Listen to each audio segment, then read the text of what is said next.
শীতকালে ধনেপাতার দাম একদম কম থাকে, তাই বাজার থেকে একটু বেশি করে ধনেপাতা নিয়ে এসেছি। যদিও ধনেপাতা সব তরকারিতে অনেক পছন্দ আমার, আর ধনেপাতাটা একটু বেশি করেই আনতে বলেছিলাম।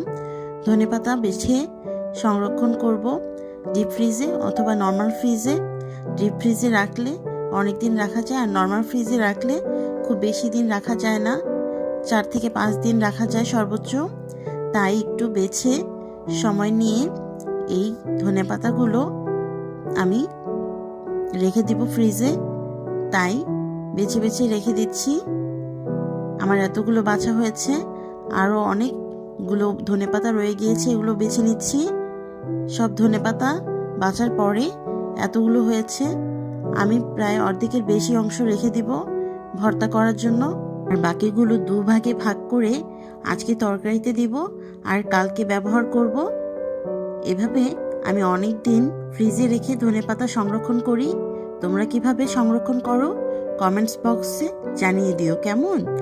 আর আমার ভিডিওগুলো ভালো লাগলে লাইক, কমেন্ট, শেয়ার করতে ভুলো না। পাশে থেকো, আমিও পাশে আছি। আল্লাহ হাফেজ।